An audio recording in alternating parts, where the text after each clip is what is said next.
question, fire it away, and we'll do our best to answer anything for you. So, that's what we got.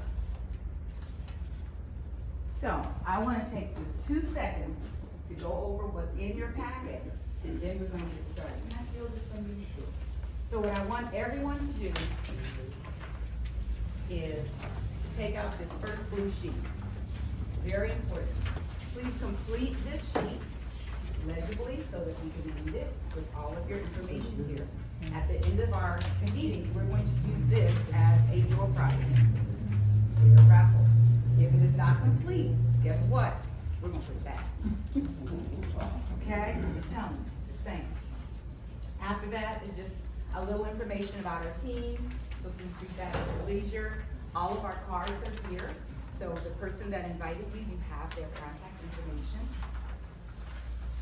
Claudia is going to be going over this, the buyer representation agreement, and 5 reasons why to sign, so again, read this at your leisure. And the most important thing is our evaluation. This is our 4th seminar, and each year we get better and better as a result and the input from you. So please feel free to share with us anything that we can do to change, improve, get better, what you like, what you didn't like, what you want more of. And this packet right here, the team will be talking to you from the PowerPoint. They'll be highlighting various things, but all the information is contained here. Okay? Any questions? When you finish your blue forms, just pass them to the end of the table there, and we will pick them up. With that being said, I would be totally honored to introduce our very first speaker, Ms. Claudia Harrison.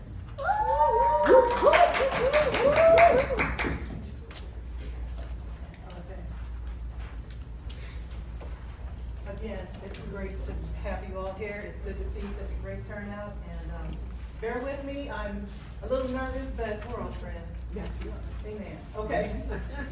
We're going to talk about, where we're going to start. Let me give you 7 reasons to buy a home, and you see them listed here. The tax benefits. When you file your income taxes, any interest that you paid on your loan, you can write off. As a renter, you cannot write off anything. So, and then tax benefits in the beginning, when you're making your mortgage payments, the majority of that payment goes toward interest or taxes. So a good chunk of that money that you spent, you'll be able to write off on your income tax. Houses appreciate. Unlike cars, when you drive them right off the lot, the car depreciates in value. Houses, 9 times out of 10, will appreciate over time. Unforeseen things would be like that crash that we had back in 2006 where the housing, kind of went down. But how often does that happen? Thank God, not often. So 9 times out of 10, your house is going to appreciate in value. The equity in a home. As you're making the payments on that home, the value increases. You, as a homeowner, have an option to pull out equity. In other words, take money out of that home that you have and use it for other purposes, whether it's a vacation or home improvements or to buy a car or what have you. I'll give you an example. I have a condo I bought in 1990. Paid $150,000 for it. After I lived in there for about 16 years. And then I said, you know what, this has been great, but I think that I can do a little better than this. I want to go ahead and buy a house. I took money out of the equity that I had earned in that house to make a down payment on the house that I have now. Now I have a home, and my renters are paying the mortgage for my condo. So equity is a huge benefit in home ownership. Obviously it's a savings because, as I said, I could pull money out of that property. So it's like a savings account, and you're earning interest on it as well. Predictability, as I said, 9 times out of 10, the house is going to gain value as the years go by. So you can predict, for the most part, that you are making money just by owning a home each year. And it's freedom. When you're renting, you can't paint the walls if you want to. You can't pull the carpet up and lay down hardwood floors if you want to. As a homeowner, those are your choices, and no one can tell you no. So freedom is always good. And the stability. Housing, investing in a house is one of the most stable investments that a person can make in their lives. The stocks go up and down, but as I said, 9 times out of 10, the value of a house is going to stay go up. Now, let me give you some reasons why you work with a realtor. Some people go out there and they try to sell their house for sale by owner. They want to do that. First of all, I don't know if it's even listed on here, but there is gobs of paperwork that has to go through, and it's legal. And a novice stepping in and just deciding, I don't need a realtor, I don't wanna pay any commission, I don't wanna be bothered, I can handle this myself. You know what that saying is, a person who has themselves for a lawyer is a fool or something like that? If you step out there and try to handle all that paperwork on your own, I guarantee you're gonna run into trouble. So it's very, very important that you get someone that's experienced with the paperwork and work with a realtor. As a realtor, we are encouraged and we are committed to be ethical. We keep your best interest at heart. This is your transaction. All we're there to do is aid you through it, guide you through it, help you through it. You will have our undivided attention. We will be honest with you. We will listen to your questions. We have access to the multiple listing service as real estate agents, which is something that the public generally does not. We have all kinds of tentacles that can get out and find properties that the layperson may not necessarily be able to. We have contacts also. We have friends, other people that are realtors, and we can get in touch with them and say, I have a customer that's looking for this kind of house, that kind of townhome. So we have all kinds of ways to find properties that would meet the criteria that you all have specified. Here are some questions that you need to ask when you're looking for a realtor. How long have you been in residential real estate? But also, let me tell you this, don't necessarily poo-poo on a person that's just getting started on their real estate team or just getting started in the real estate. As you said, we have people on our team that have ample experience. If I have a question, I can always go to my 20-year experienced broker and find the answer. You know, so there are no questions that we can't, or we're a team, we all work together. If you want to go out and see a property and I'm not available at that time, I can always call on Selden. I can always call on Glennis or Teresa or someone. We are working together for your best interest. Let's see. It is good. It is nice and it is impressive and it is important actually to find out if the broker has any certifications or designations. This ABR, the Accredited Buyer's Representative, is a good one. It is good to find a real estate agent that you know has studied and has earned their real estate license and has not just gotten them to put it up on a shelf, but they're continually learning and trying to improve themselves. Another question, how do you communicate with me about the progress of my transaction? You call us, we'll call you. It's a two-way thing. If you haven't heard from us in a while, call us. We need to keep in touch. That's the communication in any relationship is extremely important. So the lines of communication have to be kept open on both ends. And another good question is to ask for references of past clients. Again, some of us have not been in the real estate market that long and we may not have 20 clients that you can refer to. However, our team collectively have a lot of past clients. We're following the lead of Teresa. Teresa's been in the business for 20 years. As she goes, we go. So that's good to know that whatever she's done, we're going to carry on that ethical, professional relationship with you. That vocabulary, agency and agency relationship. Buyer's representative, obviously, that's self-explanatory. We would represent a person who's looking to buy. That would be a buyer's representative. Seller's representative, obviously someone who's looking to sell property.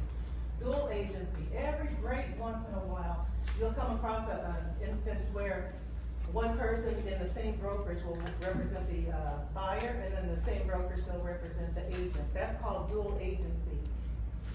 You don't see that too terribly often, but again, I want to reemphasize that you as our client have our undivided attention and we put your interests on top. Even if Glennis has a client that's looking to buy and I'm representing the seller, we are going to work together to get each person what they want. So, but as I said, that doesn't come up too terribly often. The buyer-broker agreement, Teresa alluded to this a little bit earlier. This is just an agreement that we ask our clients to sign, and it's basically a handshake on paper. It's saying, I'm going to represent you as an agent, I'm going to look for you, I'm going to work for you. You as a client, when you sign that paper, are agreeing to say, I'm gonna work with you as well. We have a contract, we have a mutual agreement here. I'm not gonna go out and go look at an open house and another agent says, well, I can get a better deal for you. And you say, oh, okay, well, I'm gonna go with you. After you've already agreed, or we've already agreed that we're gonna work together, that would not be very nice. So we just ask that you would sign that buyer broker agreement, and that just says for a certain period of time, we're exclusive. We are in an exclusive relationship. How about that? No booty call? No booty call on this relationship. All right. But you can call anytime if you have a question. Okay, how to prepare for house hunting. Let me tell you this, there is no right time to buy a house. You say, oh, I'll wait till next year. Next year comes and you say, doggone it, I should have done it last year. So when you're ready, jump on it, do it. Make sure your finances are lined up. Make sure that you have a clear mind as to what you want. And go for it. Just go ahead. There's no harm in looking. You might accidentally find the one you want. Don't ask for too many opinions from other people. It'll cloud what's really important to you. Keep focused on what's going to satisfy you. Everybody's going to throw something else in there and it'll throw you off. So just focus on what you need and what you want. Remember that no house is ever perfect. Sometimes they are. You can go into some of these flip houses and you say, oh my God, everything in here is perfect. I want this, boom. That doesn't necessarily happen all the time. Number one, that may be on your price range if it's that, fantastic. Just be open to the fact that every house you go into is not gonna look like you just stepped in that home garden. Or like Chip and Joanna just left it or something like that. It's gonna need a little tweaking. It's gonna need a little work. And try not to be a killer negotiator. These houses on the market are going for the price that these sellers are asking and more. So if you find a house for $550,000, you say, well, I want the house, but I'm not saying that. I'm going to offer them $400,000 or $450,000. I guarantee you, you can kiss that goodbye. That is not going to work. Be prepared to offer what they're asking and even more if possible. How to prepare to work with your lender, or how to prepare to buy a home, I'm sorry. Work with your lender, be ready to move, and select where you want to live. Don't go out there guessing, well, I think I want to do this, or I think, no. Have your plan, write it out if necessary, but stick to your guns. Stick to your guns and make it happen. It can happen. I promise you, it can happen. Track your budget, use a worksheet. Keep track of the expenses that you have. The worst thing that you can do is jump into a house and become house poor. So make sure that your mortgage is going to align with the other expenses that you already have. And what to know about credit scores. I'm not really going to touch this other than to say if you have credit problems that you know of, if your credit needs a little tweaking, work on that. Joe's the money man, and he's going to elaborate more about credit scores and everything. But don't go out now in a home buying process to buy a car. Don't go out now and decide I'm going to go buy some new furniture for my new home that I haven't even found yet. Don't do that. Just take it slow. It's a process. And we don't want to disrupt what your money flow is right now. It'll throw everything off. So just hold your horses. We'll get there. We'll get there. Define your dream home. Ask questions about your neighbor. Oh, I'm sorry. I beg your pardon. I've enjoyed talking to you. Glennis is going to take over now. Thank you for me. You better go, Claudia. You better go, Claudia. Claudia says she got this. Claudia got this. We was gonna be out of here in about 10 minutes. She was ready. All right, so I'm coming up to talk about the actual property. Like I mentioned earlier, I recently went through the process and I kind of just stumbled on buying a home. I honestly wasn't planning on buying a home. I didn't do the home buying seminar. I was getting my feet wet with real estate. It was my first year in real estate, first official year in real estate, 2018. And my mom's like, call Joe and find out what your clients would need to know about any questions that they would have about credit, and credit score, any loan process. So I sat down, I did the whole, when Joe come up, he'll tell you the process.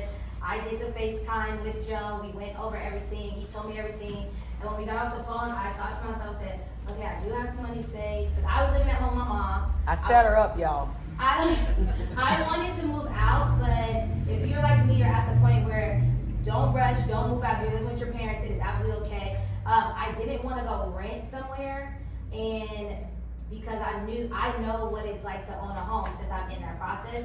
So I didn't want to really rent, but I did want to get out of my mom's house because I was tired of being there. So I got off the phone with Joe and I thought, okay, I could probably do this. So I just went ahead and just jumped into the deep end. I filled out a credit application. Joe told me everything. He sent me a pre-approval. And I literally went out and found a home like in 2 days. It was just one of those things that kind of happened. And that's when I learned everything. That's when I learned about the home buying process. That's when I learned about the credit. They are all in your business. Like, they want to know every single thing, where this money came from. And it was a couple things on my credit that I swore to God that I was not paying off. So if you're like me, you have some collections, and you know that collections fall off in 7 years, and then you don't have to worry about it. And I had one collection account, and I was not paying for it. I was like really stubborn about it. It was, Joe was like, you have to pay it off. And I'm like, I don't want to pay it off. It was $900. I'm like, 1 more year is going to be off my credit. But it's things like that she was talking about, work on your credit, because you just never know. You might have to pay it off, and you might not have to pay it off. So I went through the process, found a home, and I'm a homeowner. I've been there for almost 2 years. It'll be 2 years in September. I actually live in Corona. I like it out there. I've grown up in Long Beach my entire life, so I know Long Beach. I come out here often. But I love Corona. It's nice, it's quiet, it's family oriented. You do get more bang for your buck. It's really not that far. I got down here in like 35 minutes. It's not that far. Today it was like raining, so it was kind of a little bit traffic, but that's where I live. So as far as defining your property, I'm gonna go into, I have like 2 slides, I'm not as long as Claudia. Defining your property, you wanna ask questions about the neighborhood. Where do you wanna live? I moved to Corona. I like the IE. I went out there, I visited maybe about 5 or 6 homes. I wasn't very, very picky because your first home is not your dream home. You might have about 2 to 3 homes in your lifetime. Your first home is something that you really just want to get your feet wet. You want to own something. You want to start creating that generational wealth and start, moving forward in the process. So a condo may be that route. A townhouse may be that route, or a single family home is your choice. So you want to just look at the neighborhood. Maybe you drive around at nighttime, because that's when you really want to see the area. Maybe you drive around in the middle of the day so you can see what the area look like. If it's a school nearby, you want to know how it is when school get out, the traffic, in the morning time, is it busy? Are you going to be able to get to work quickly? Those things. So just look around the neighborhood and drive around any neighborhoods that you think you may want to live in, and then other neighborhoods that you may have thought about living in, and see what it's about. You want to ask questions as well. Ask questions about the condo, about HOAs, which is your homeowners association fee. Most first-time home buyers do go this route because it's low maintenance.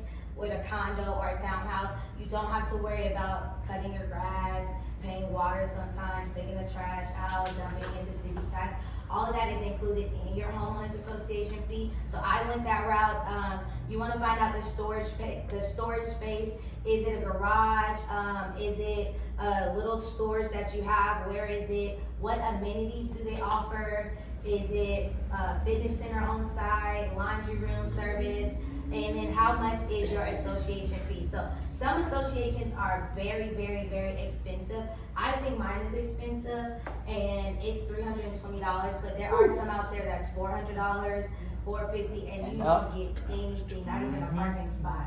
So it's important for you to really find out that information, go into it. I'm gonna put the juice first. Look, there you go, left one. What am I doing wrong? There we go. Hold on, we got it. Yes. So ask questions about the condo board. So I'm fairly new in this. I went to 2 meetings with our condo board, and I swear I have the worst condo board ever. So I'm letting you guys, I'm being real transparent with you guys. So now that I know this process, these are questions that I probably should have found out before I bought my condo. I absolutely love my condo, but my board is horrible. The lady has been on the board for about 20 years. She can't walk. She don't even go outside. She only stays in her little four walls. She don't know what's going on. She votes down everything that we recommend because it doesn't have to do with her. She has washer and dryer in her unit. I don't have washer and dryer in my unit. And she's like, well, we should just close the washer and dryer. I'm like, wow, that benefits you. But so really ask questions. Find out about the board members. How long have they been on there? Are they active? Can they move around? Because the board members usually live in your condo or your townhome, and they relay the messages to your managers, the HOA managers, who are third property people who you pay your HOA fees to. So sometimes the property manager do not live. Our property manager do not live even in the area. He lives in like Irvine, Orange County. So our board president, she doesn't even know what's going on, and she's just a horrible person. Are your condos HOA, are they FHA approved? Some condos are not FHA approved. I went the FHA route. That is pretty much where you don't have to put a lot of money down when you do your loan. Joe will be able to go over the different types of loans there are. FHA approved, some condos are not FHA approved because they don't want to go through the guidelines and stipulations of what they have to do to bring everything up to standard. So you really want to make sure that that condo or townhome is FHA approved. Just in case you don't know what a condo is. So condos are like apartment style. They're attached to each other. Sometimes it could be an apartment building turned into a condo. Those are condos. Townhomes, if you've ever seen them, they're like little single family homes that are lined up. Sometimes they have a little front yard, sometimes they have a backyard, sometimes they have upstairs, downstairs. Those are townhomes. So those are the difference between those two. They both have the association fee. You want to find out how many owner-occupied units. Sometimes condos and townhomes are rented out, and you may have a lot of renters. When there are a lot of renters around, sometimes they don't care about the property as much as the owners do. So at my condo, we do have a lot of renters that live in our condo, so you can kind of tell which ones are the owners and which ones are the renters, because the renters, they don't really care as much. My president called them pigs. So wow. That's how I tell you that my president is like the worst lady ever. Wow. And so you really want to find out that. You want to find out what are the bylaws, what are the restrictions, the reserves funds, how much money is in that reserves fund, which means that if anything was to happen at the property, that money, it pays for it. So let's say the gate breaks, or they have to do the asphalt, or those things like that, they pull from the reserves, and sometimes you have to put that money back. Are there any pending litigations, any lawsuits on that property? Are there any special assessments? Special assessments pretty much is where, so at the last, for example, we want to install security cameras because we are having like a lot of problem with large item trash being left, and it was some death going on. So we want to install security cameras at our condo. And it doesn't come from the reserves. They may have to do a special assessment where they will have all the units. There's 88 units where I'm at, and let's say it's $10,000 for a security system. We all would pay about $133, $34 to have this system installed. So that's what a special assessment is. They'll come to you, ask you if you want this, and then we'll pay for that. And then how long are the board members been there, and how are they selected, and how long have they been there? When another question that you have is choosing a home inspector. So during the home buying process, after you put your offer in and you're ready to go, you're set, you get to inspect the home to make sure that it is safe and to make sure everything is, to ask for things that you want fixed from the previous owners. And so you choose a home inspector. Now, we work with a really great home inspector, but sometimes I've had clients that have their own.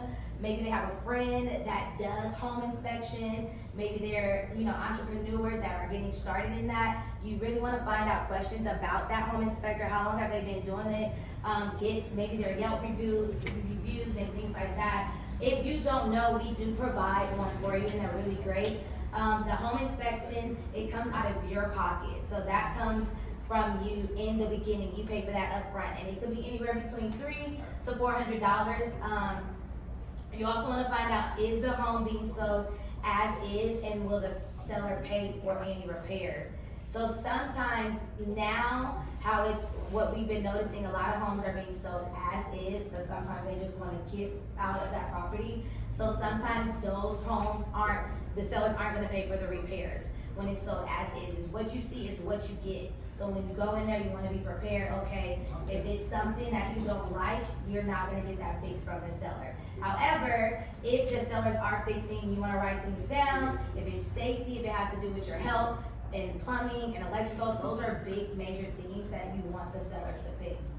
The appraisal process, this is also, after you do your home inspection, the appraisal will go out, pretty much just making sure that you're buying the home for what it's worth.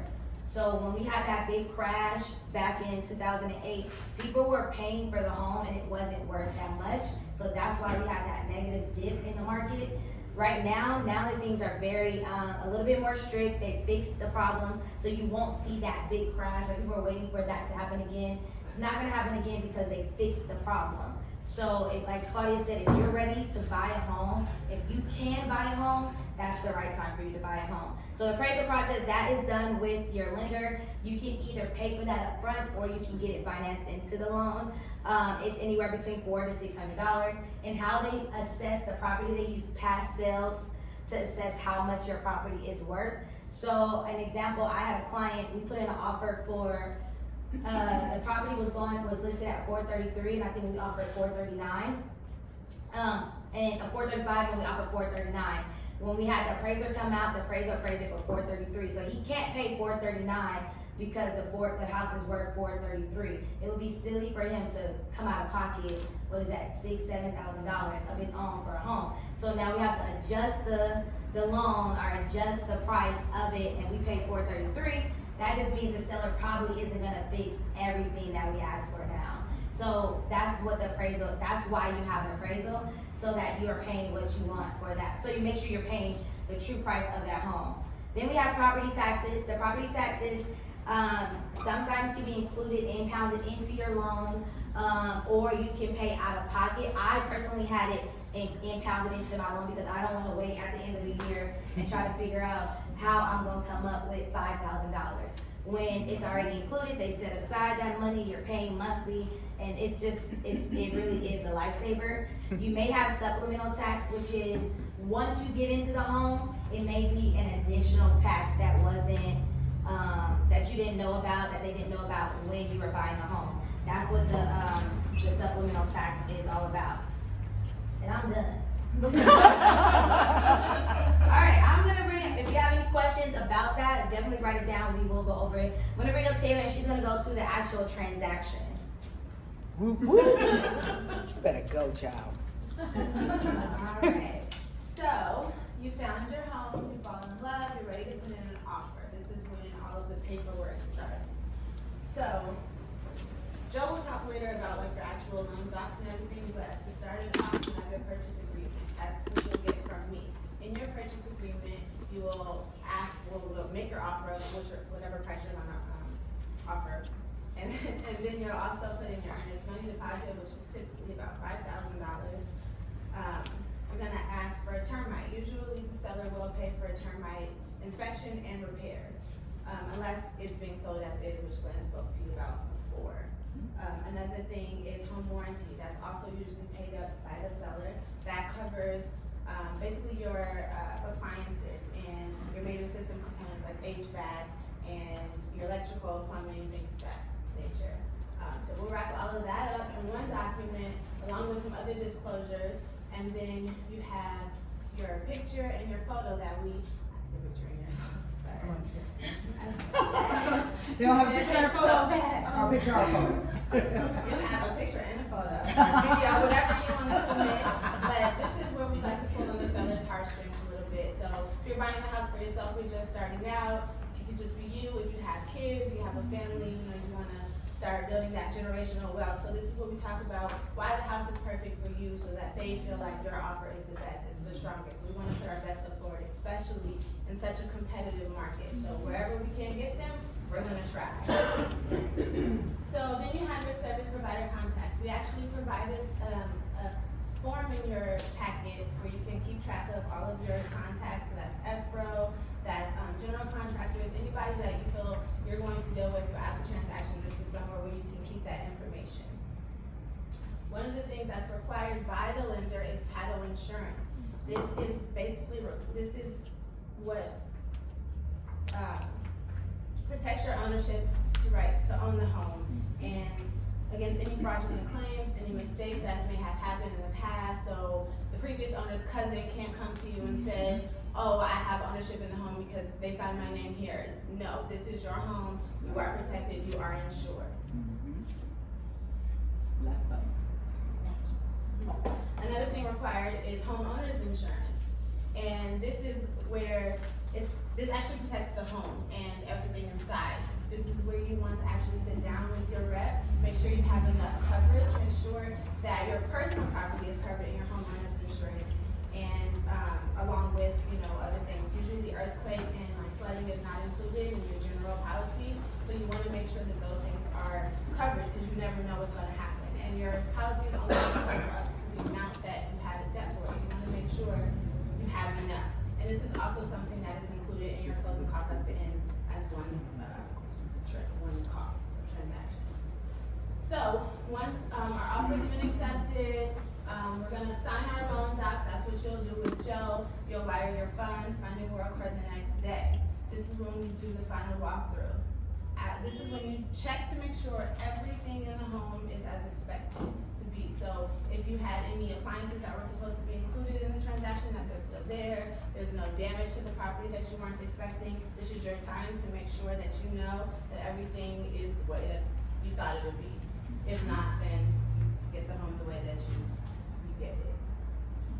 Once you get confirmation of recording, you know that the deed is recorded in your name. That's when you get your keys. So we're gonna take another photo. And we're gonna celebrate and all that good stuff, and then it's gonna be time to move. Some of the things that you wanna keep in mind, we're not gonna leave you once you get your keys and all that good stuff. We do help you if you need assistance making your first payment. We send you a document at the end of the year with your tax information, just in case you misplaced it. So we're here to support you throughout the entire process. But things that you want to keep in, or you want to remember to do, is update your mailing address. If you have pets, make sure you change the address on their little collars. Do things like put stickies on your boxes so that you know where everything is going, or write on the box just to keep organized. And then change your keys, obviously, because you don't know who has one. So get your new garage door openers and all that good stuff. So I'm gonna bring Joe up to talk to you about the loan process. Go tag, go tag. Photos and pictures? I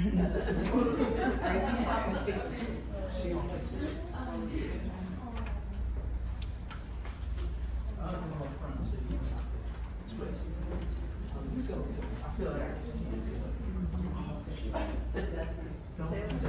Just in front of the mirror. When I stand in front of the banner, you see me better than me. You can stand in front of the I'm rooting her branding. All right, questions. Who got one? I got two. You wrote something. If you wrote something down, you just shout it out. All right, my shorthand. Oh, look, if you wrote something on a card. Slide it down. You have one. You didn't I write. have a question. Go. You're concerning the home inspection.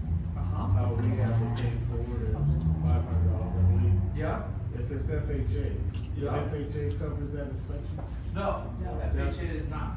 Okay. So, good question, right? He asked if you're getting a home inspection on a house, who pays for it? So you